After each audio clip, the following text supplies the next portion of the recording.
Hey, it's Craig. I just wanted to let you know that you can listen to Canadian History X early and ad-free on Amazon Music, included with Prime. Hey everyone, Craig Baird here. Before I begin today's story, I want to take a moment and ask that you check me out on Patreon at www.patreon.com/CanadaEHX. There are several tiers with great benefits, from ad-free content to t-shirts and other cool stuff. And if you're a fan of Canadian History X, make sure you check out my other shows, From John to Justin and Canada, A Yearly Journey. And don't forget, you can also donate directly to the show at www.canadaehx.com. It helps keep this show going. Alright, on with the show. One of my biggest pet peeves is when someone says that Canada doesn't have much of a history.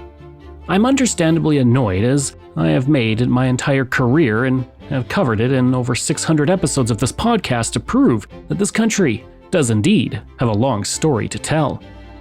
Naysayers argue that compared to Europe or Latin America or Asia, our nation is young, a mere blip on the historical clock of humanity.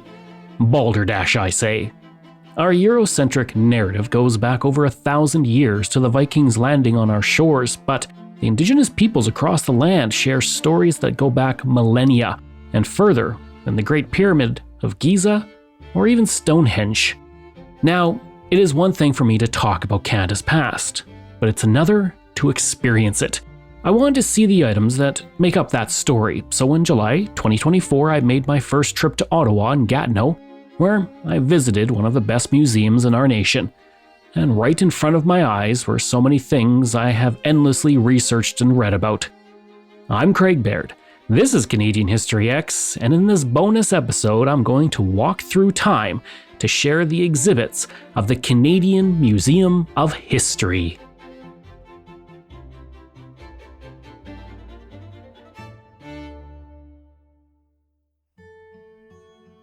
Even before I set foot in the building, my journey followed the path from a bygone era. I stayed the night at the iconic Chateau Laurier, located right beside the locks of the Rideau Canal. When I first arrived, it took me some time to get used to the fact that Parliament Hill, which I had seen in photographs countless times, was now right in front of my hotel window. The rugged masonry, pointed openings, carved beasts and buttresses seemed just within reach, and below me, I watched boats go by and looked over at the Bytown Museum building, which dates back 200 years. As I walked through the Chateau Laurier on my way to the museum, I was reminded of the many important figures that had walked over the same tiles and wood panels I was walking over. I felt like I was following 120 years of footsteps in the building where our greatest portrait photographer, Yusuf Karsh, took the roaring lion portrait of Winston Churchill, which now graces the £5 note in the United Kingdom. I was overwhelmed by everything I saw around me. Or maybe it was the humidity.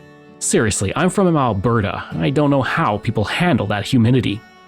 I stopped in to see the terrifying Maman, a giant spider by the artist Louise Bourgeois, which sits outside the National Gallery of Canada.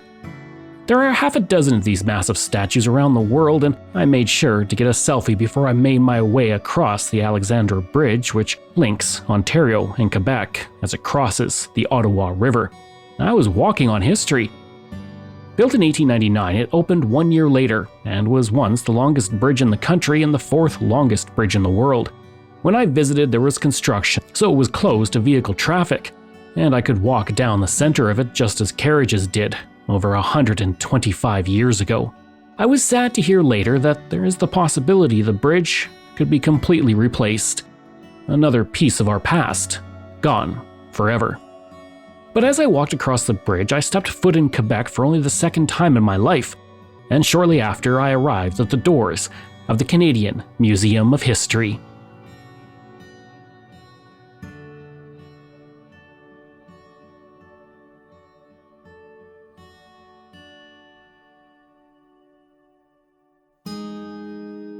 The museum itself has existed since the 1850s and over the decades occupied various buildings throughout Ottawa.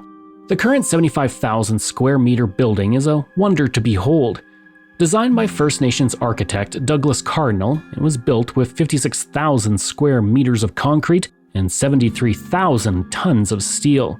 It was the first building in the National Capital Region to incorporate Indigenous architectural designs, while also being environmentally friendly. The building hoped to capture Canada's culture while cementing it as a sculptural icon. After my hot walk across the bridge, I opened the doors to a very welcome blast of cool air that came from the water drawn from the Ottawa River. Standing in the foyer of the museum, I was ready to begin my journey. And my first stop required a descent down the escalator to the Great Hall. The Grand Hall of the First Nations Gallery was completed in 2003 and occupies 3,300 square meters of space on the ground floor.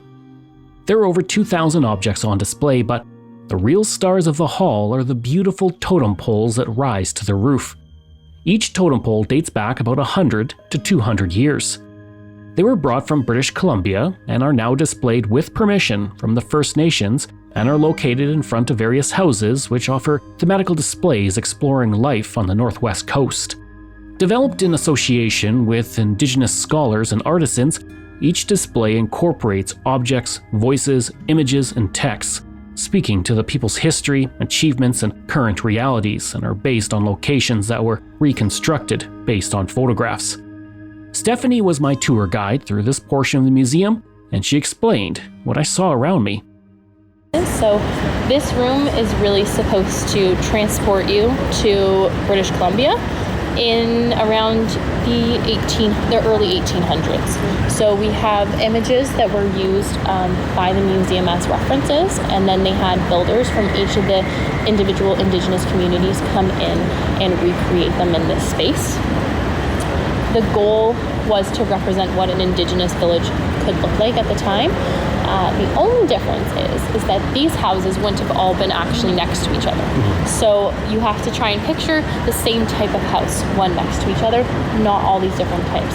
There's 6 different ones in this room that are meant to represent, I think, over like 13 different Indigenous nations. These 6 go from south to north. So it starts in this house here, it's the Coast Salish house, and then we work all the way up to the northern British Columbia with the Simshin house as the last one. Growing up, I often saw cheap imitations placed in a person's suburban yard as decoration with no consideration for the cultural importance totem poles have for Indigenous cultures of Canada's Pacific Northwest.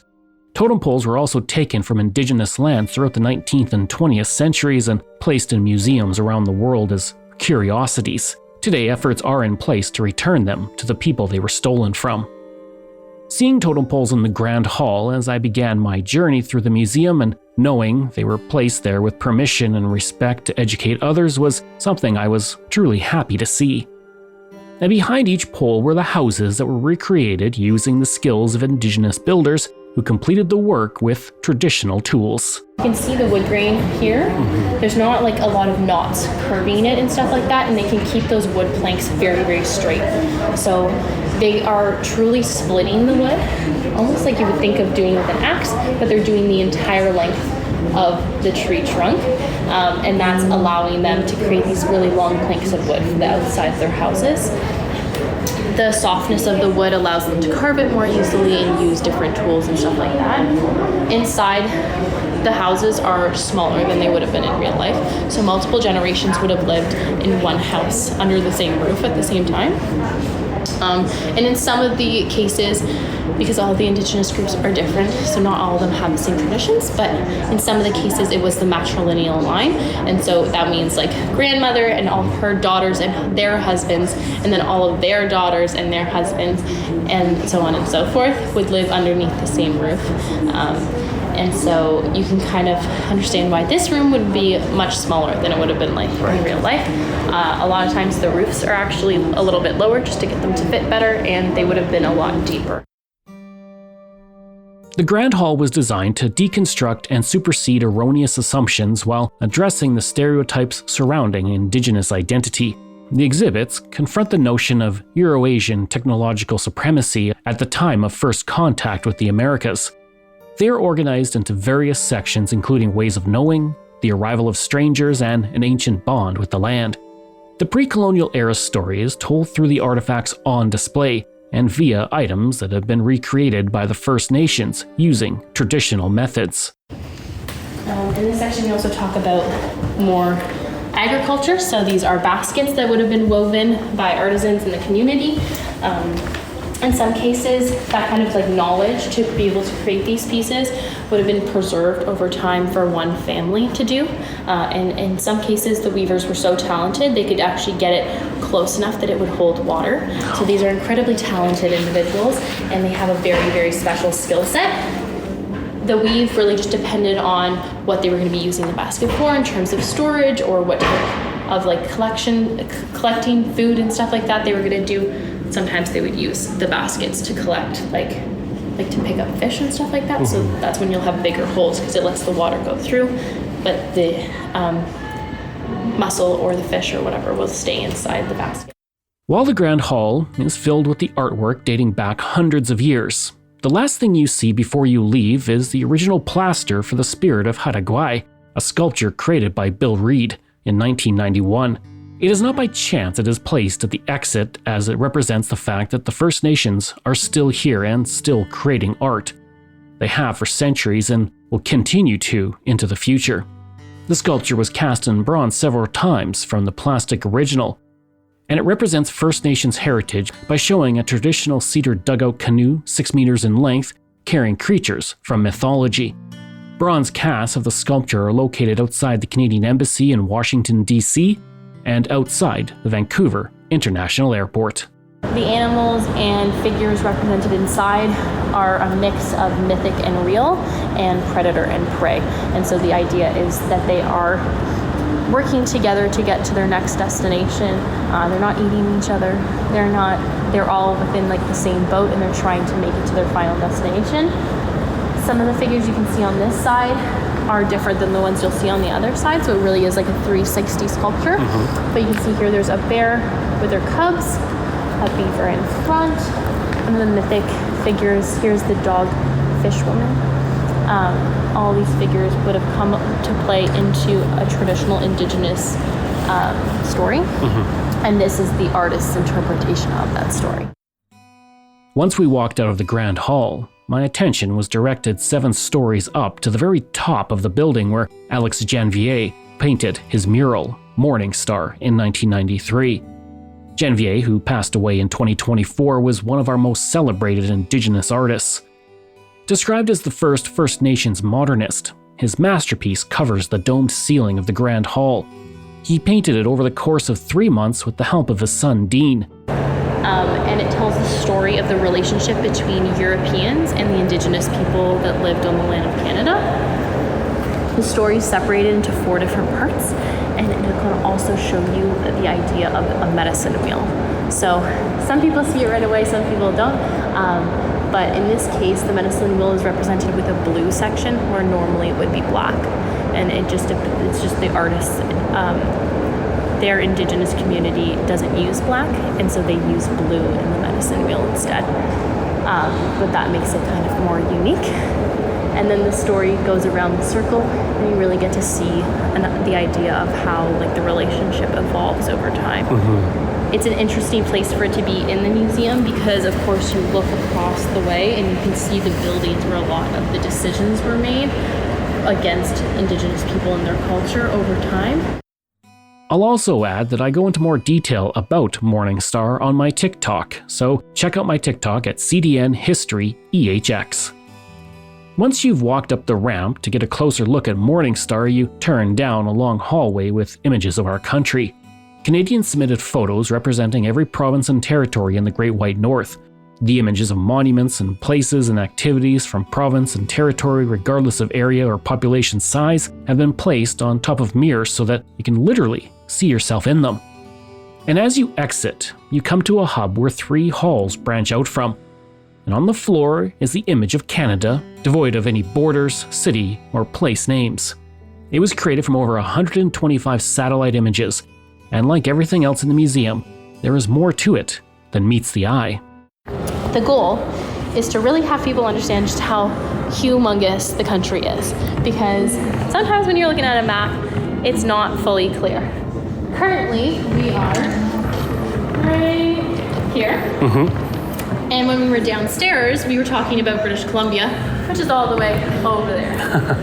When I'm talking to a lot of tourists, they have a little bit more of a challenge in terms of understanding the different climates and geography that Canada has within one country. And so we try to make sure that they understand that when we're talking downstairs about those Indigenous communities, we're talking about Indigenous communities that are completely different than the communities that are from the area we are currently in, and to understand that the cultural objects are made from species and trees and everything that we don't necessarily have access to right here. Each section that branches off takes you through a timeline covering 15,000 years of Canadian history to the present day, and it all begins with our origin story, told in two ways. Told by an Anishinaabe woman, the Indigenous story shares mythology of the people who occupied the land that is now Gatineau, Quebec. In the video, the woman speaks Anishinaabe with English and French subtitles as an animation of the origin story plays. The video reinforces the important fact that First Nations have always been here since time immemorial, and why the land is called Turtle Island. After watching the animation, you begin your journey further into pre-colonial history as you enter the earliest times to 1763 gallery.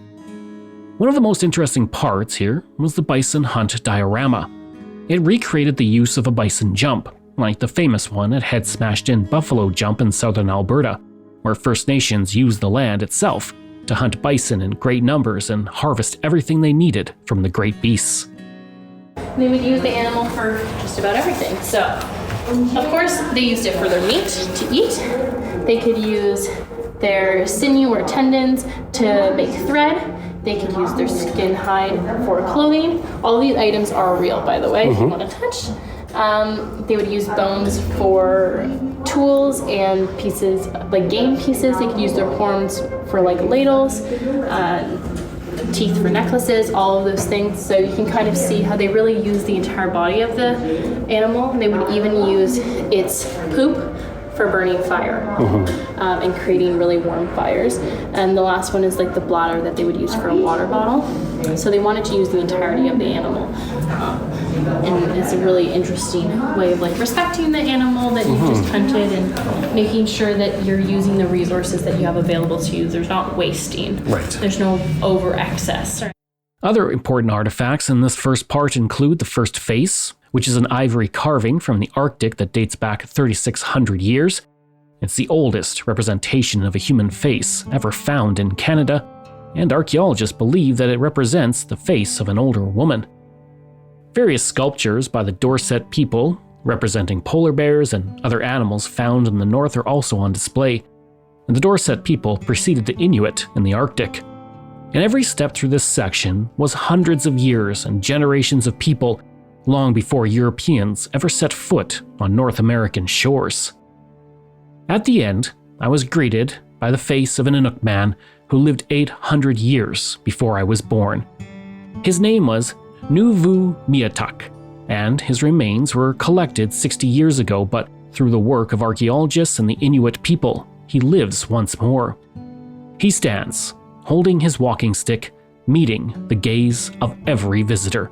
In front of him was a recreation of the bow drill that was inscribed with scenes depicting his life, and it was found buried with him. It was not hard to feel as if he had reached across the centuries to share his story with me, and in turn, with you. The items on display were all reproductions. The original items were reburied out of respect for the Inuit people and their beliefs. This is a very special piece of our history because on the drill are many carvings, and the carvings represent the person's life.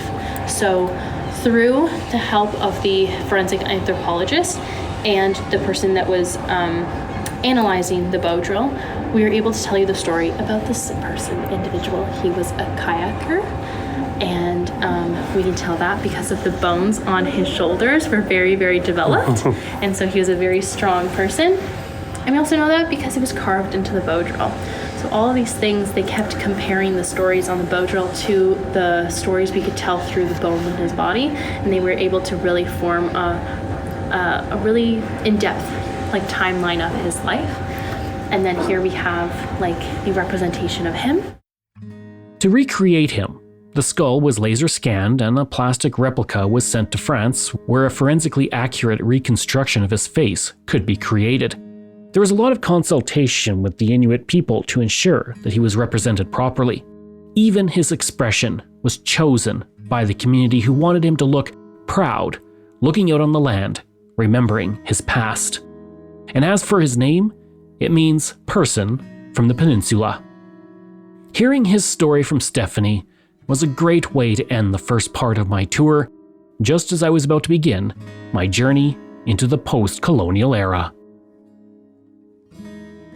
For that journey, I was joined by Tim Foran and Jean-Francois Lozier, and our tour began with a rock. But not just any rock. One of the rocks mined from the Arctic by Martin Frobisher. On his first voyage to North America in 1576 in search of the Northwest Passage, Frobisher collected some rocks which he believed had gold. He brought them back to the Royal Assayer in the Tower of London and 2 other experts. They each told him they were worthless and contained no gold. The rocks were then taken to an Italian alchemist in London who said the rocks contained gold. And guess who Frobisher listened to? Absolutely sure he had found gold, Frobisher launched a second, much larger expedition in 1577 to gather more ore, and then a third expedition in 1578 to establish a colony of 100 men and mine 1,400 tons of ore, equal to the weight of 200 elephants. The ore was taken back to England, where it was found to be, surprise surprise, worthless. Most of the rocks were used to patch roads around Dartford, but some were saved, and one made its way back to North America centuries later, and now sits in the museum. The next artifact I was shown was an astrolabe, an early scientific instrument used for reckoning time for observational purposes. One widely employed variety, the planispheric astrolabe, enabled astronomers to calculate the position of the sun and prominent stars with respect to both the horizon and the meridian. But there was quite the story behind this one. In fact, maybe one of the most famous items from our history. In May 1613, French explorer Samuel de Champlain was traveling up the Ottawa River. Rapids near present-day Cobden forced him to portage over difficult terrain and reach what was then called Green Lake, but is now called Astrolabe Lake. According to legend, Champlain lost his precious astrolabe. For 254 years, that astrolabe was hidden from history until one day in 1867, when a 14-year-old boy named Edward Lee was helping his father clear trees when suddenly he found it in the ground. A man by the name of Captain Cowley owned a steamboat nearby, and he offered Lee $10 for the astrolabe, but Lee never received the money. Most likely, his father took it. Cowley, for his part, then sold it to his employer, R.W. Castles out of Toronto, who then sold it to a man named Samuel Hoffman in New York.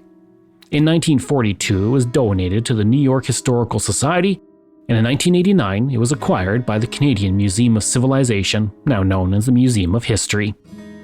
For the longest time, it was assumed the astrolabe actually belonged to Samuel de Champlain. But this was a lot of poetic license. Here's my tour guide, Jean-Francois, with the rest of the story.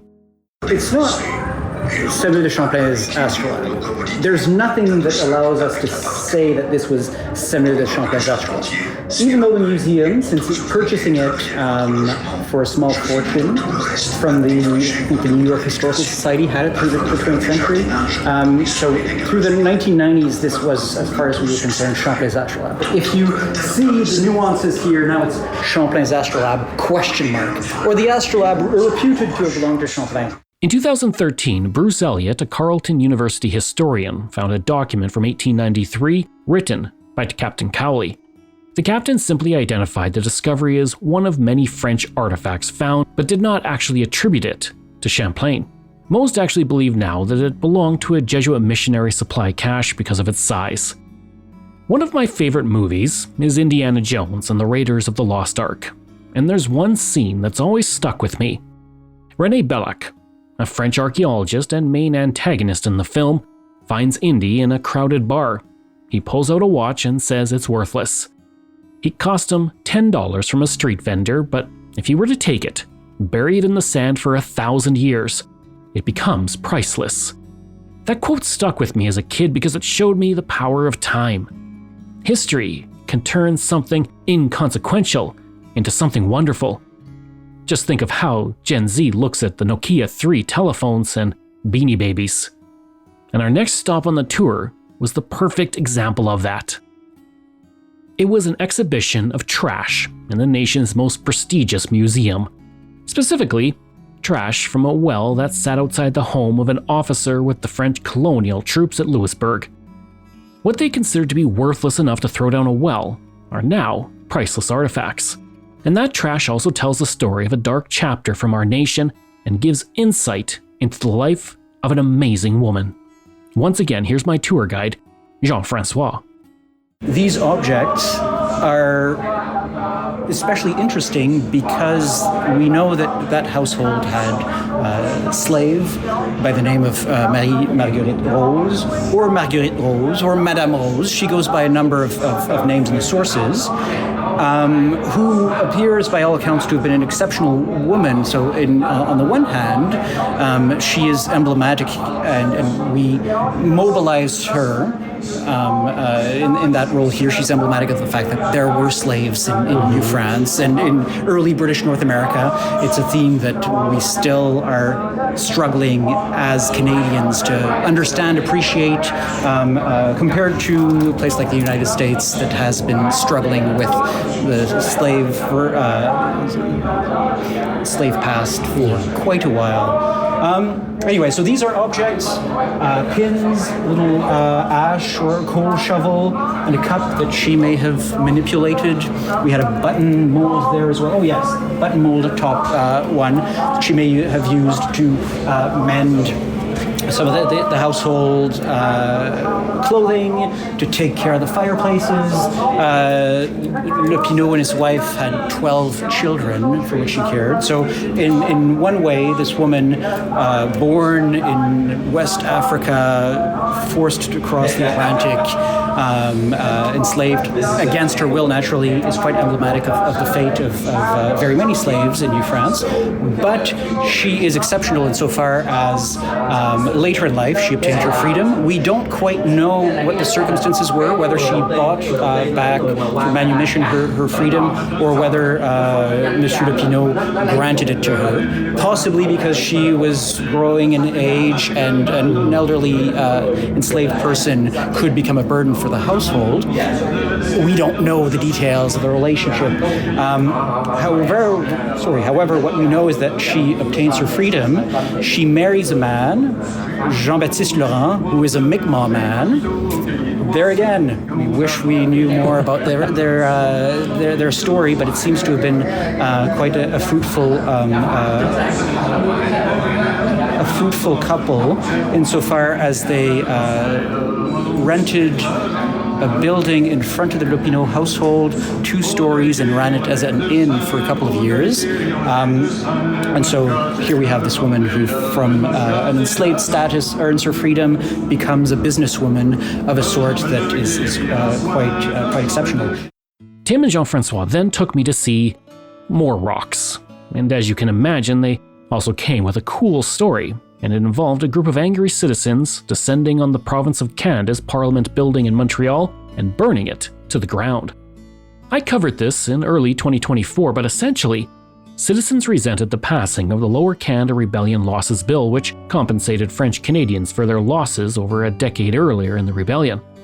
At the end of April 1849, just over a month after the government passed the bill, Governor-General Lord Elgin made his way to the Parliament buildings to give his assent to a new tariff bill.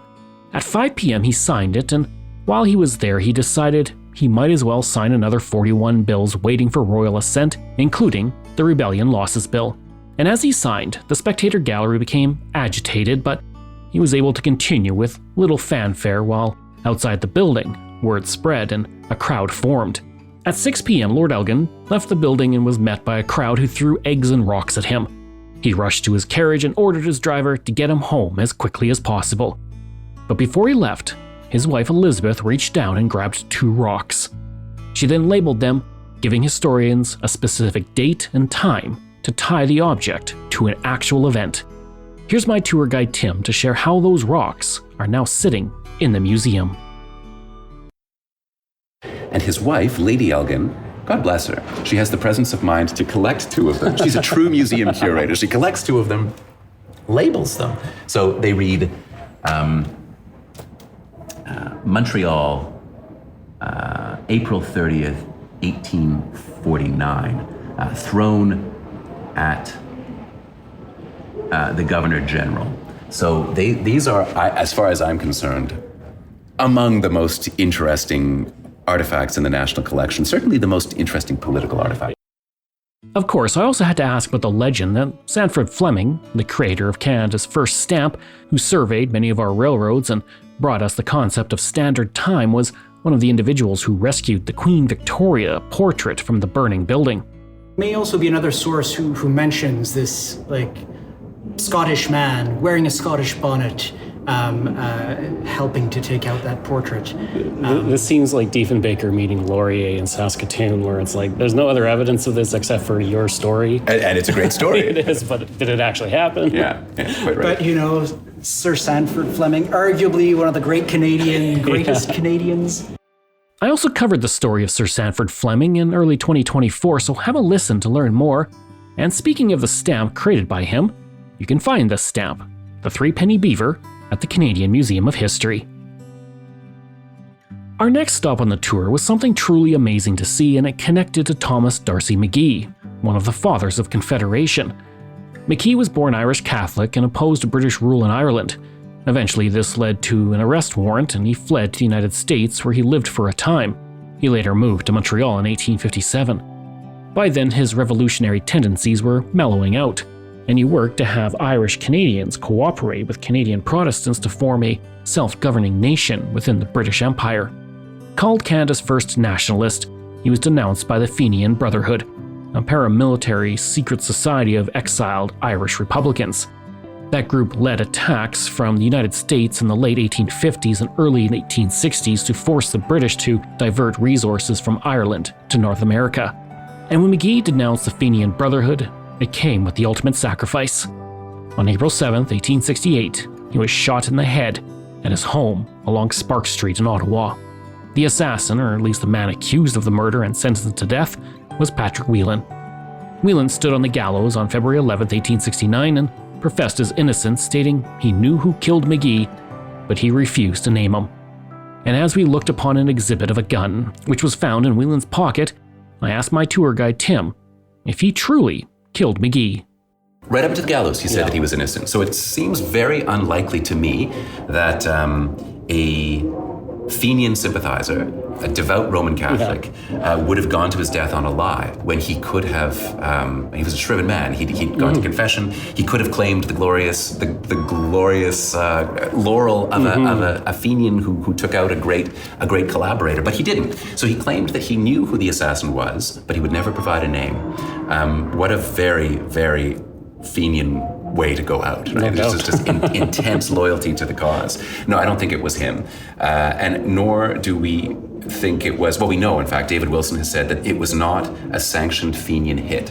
So what happened was that McGee was so despised by the Irish Catholic, many people within the Irish Catholic community, that it was probably, it was a generalized kind of hatred for the man. He was kicked out of Montreal's St. Patrick's Society, considered a traitor to the Irish cause in Canada. Hatred for him was so generalized that it was probably a lone killer. After that amazing item, we went to see something that, well, quite literally floored me. I've made no secret of my love for David Thompson on this podcast. In fact, he is my favorite historical figure, and I covered his and Charlotte Small's story in 2023. And when Tim pointed to David Thompson's portable writing desk, well, I was speechless. There in front of me was something that Thompson held and used to draw maps that were so accurate they were being used a century later. I had to resist the urge to reach out and touch it. After the tour was over, I was able to wander around on my own, and as you can imagine, the first place I returned to was that desk. I stared at it and contemplated the things David Thompson had seen while using it. I then stopped by the silver spike that was supposed to be used on November 7, 1885 in the last spike ceremony of the Canadian Pacific Railway. It never was. The Governor General who had the spike wasn't able to reach the destination in time due to poor weather. We then walked over to the only surviving red tunic from the legendary March West of the Northwest Mounted Police in 1874, which you might remember from an episode from the summer of 2024. It belonged to Leif Crozier, who was everywhere in the prairies during the late 19th century, from the March West to the Treaty of Seven to the founding of Calgary. He witnessed First Nations suffering after the demise of the bison, and he warned the government about their policies and how it would lead to conflict. He was proven right when the Northwest Resistance broke out in 1885, and that conflict relates to the final stop on the tour, the handcuffs of Louis Riel. Tim said having the handcuffs worn by Louis Riel when he was sentenced to death on November 16, 1885 in Regina, and having those on display was something he wrestled with. And I didn't really know if it would be appropriate. They're put on display here with the ringing endorsement of Clem Chartier, the former president of the Métis National Council, with this idea that these handcuffs invite visitors to pose these really hard and sobering questions about the nature of Indigenous newcomer relations, how they've looked in the past, how they look now, and how we want them to look in the future. I continued to walk around the museum to explore everything once more, and there was so much to see. There was Terry Fox's t-shirt from the Marathon of Hope, Tommy Douglas's hat and the game-worn hockey jersey of Maurice the Rocket Richard, Randy Bachman's guitar, which he used at the height of his career with the Guess Who was there, and so was Glenn Gould's hat and gloves. No item was too small or too large to fit in the Canadian Museum of History. There you could find an entire Ukrainian church from the prairies that was dismantled and reconstructed within the museum. I saw pieces of iron and other items from a Viking settlement on the northern tip of Newfoundland, and many objects from Canada's triumphs from the World War and terrible story of the residential school system. There's so much history in such a wonderful space, I can't truly express how much seeing all of it impacted me. But there were more stories to explore in Ottawa, and the Canadian Museum of History was just one stop. I walked back through the various halls into the Grand Hall to take one last look at the great totem poles as I ascended the elevator to my next destination.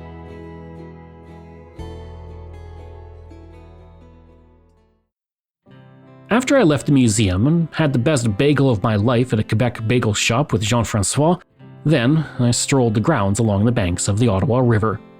I walked over to the monument to the Algonquin chief Tessouat, who lived in early to mid-1600s and was known for being a great leader and negotiator for his people.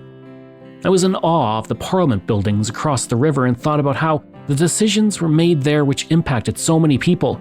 Then I remembered everything I saw inside the museum.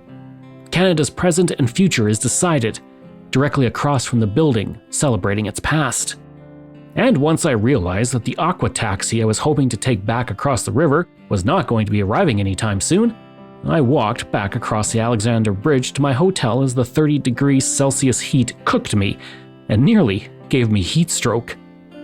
Always bring water on a historical excursion, folks, and don't forget your sunblock. I hope you enjoyed that bonus episode of Canadian History X. We'll be looking at a variety of museums from my trip to Ottawa in July 2024, including the Canadian Museum of History, Parliament Hill, the Diefenbunker, and the Canada Aviation and Space Museum. This show is researched, produced, and written by me, Craig Baird, with the help of Dila Velasquez. Audio production and design by Rosalind Kufor. If this is your first time listening and you like what you heard, please take a moment and give us a 5-star review to help other people find these amazing stories. And there are so many for you to sink your teeth into. If you enjoyed this podcast, then please check out my other podcasts, From John to Justin, Canada, A Yearly Journey, Pucks and Cups, and Canada's Great War. We love hearing from you, so if you have a show topic you want me to cover, email me at craig@canadaehx.com. Or stop by my website and social media. I'll include all of those in my show notes. Until next time, I'm Craig Baird, and this is Canadian History X.